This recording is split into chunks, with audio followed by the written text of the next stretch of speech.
Welcome back. In the previous step, we got started with Spring Security. In this step, let's configure Spring Security with our own usernames and passwords.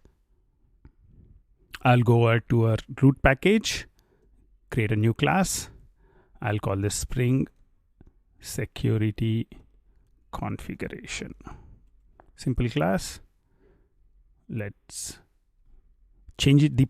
Let's change the package of it. I don't want it in the root package. I'll call this .security. You can press Ctrl 1 or Command 1 and move the class over to that specific package. Awesome. This specific version of Eclipse has a problem, so it's showing it differently. So let's do a refresh. And this is our Spring Security Configuration class. Okay. Over here, let's go ahead and add a configuration. This would contain configuration of a number of Spring beans. We would directly create the beans in here, and that's why we are naming it as at configuration. Over here, we'll create a number of Spring beans and return them back. Typically, whenever you'd want to store usernames and passwords, you'd make use of LDAP or at least a database. To keep things simple, over here we'll be making use of an in-memory configurer. So if you type in memory and press Ctrl space or Command space, you would see in-memory user details manager. That's what we would want to set up.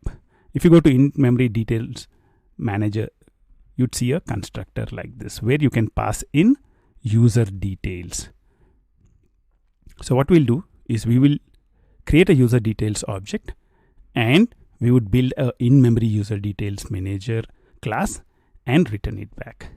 So let's get started. We would be creating the entire bean in here itself. So at bean public, we'll be returning a in-memory user details manager back. I'll say create user details manager, or you can call it configure user details, whatever you'd want. And in here, I can create a user details. If you look at user details, you'd see that it's an interface. You cannot directly create an instance of user details. And that's the reason why what I would do is to use a builder. There is a user class which can be used to build it. And to start with, use with default password encoder. You'd see that this is deprecated. So this is deprecated and typically should not be used because all passwords should ideally be encoded. For now, let's get started with it. And later we'll replace it with bcrypt encoder. So with default password encoder dot username. What username do you want? In 28 minutes. What password do you want?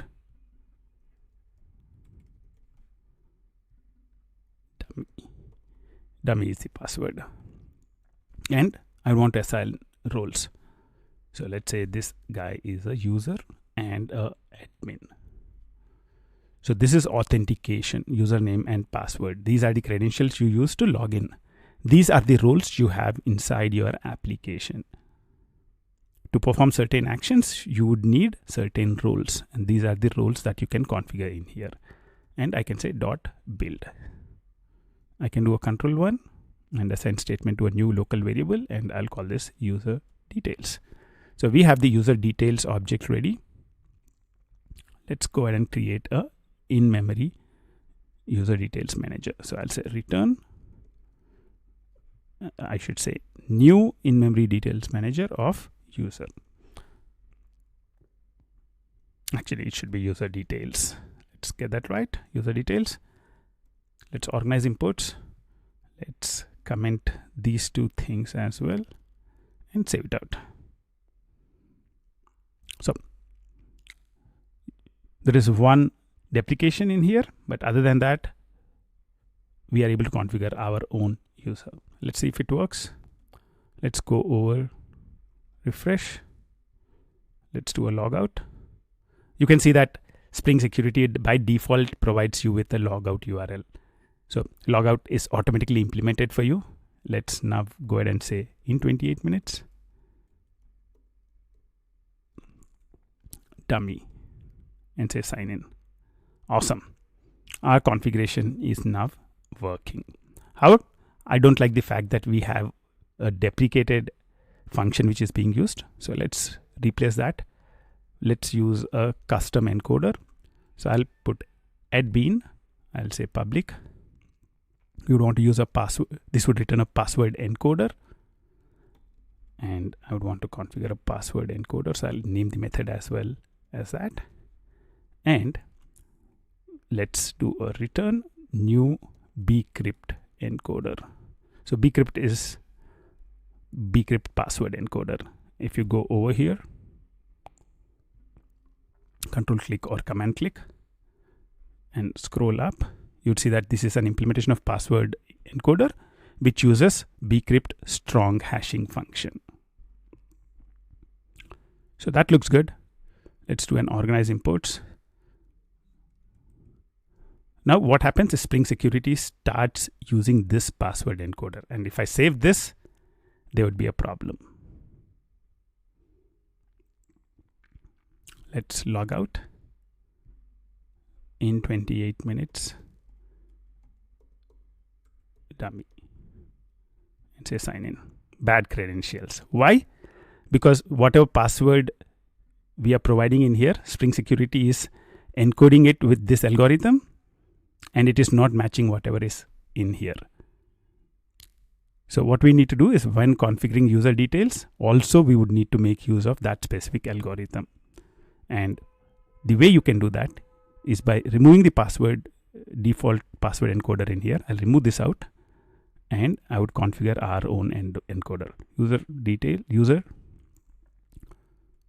user dot, oops, it should be user dot builder. And let's format this a little bit. And it should be over here, dot encoder, password encoder. And I want to configure a password encoder function. So password encoder in here. Now we need to define what the password encoder needs to do. So I'll press Ctrl+1 or Command+1 and create a local variable. As you can see, this is a lambda function. So this is a function which accepts a string as input and returns string as output. And let's configure it in here. Let's say the input is input. What do we want to do with the input? We would want to encode it, and we would want to use a lambda function. So the syntax of the lambda function is hyphen greater than, and we would want to use the password encoder to encode. So I'll call the password encoder in here, password encoder dot encode input. So whatever input comes in, this password encoder would encode it and then configure the user details.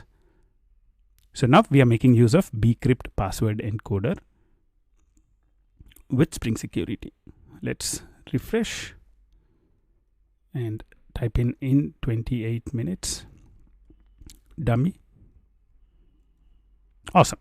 You can see that everything is now hunky-dory. This is perfect. You'd see that home page is working, to-dos are working. You'd be able to add, delete, update to-dos, and even the logout is working. And once you log out, if you type in a URL, let's say I type in list to-dos, nope, you'd be taken to the login page. Only once you sign in, you'll be able to do things. In this step, we configured Spring Security with a specific username and password of our choice. I'll see you in the next step.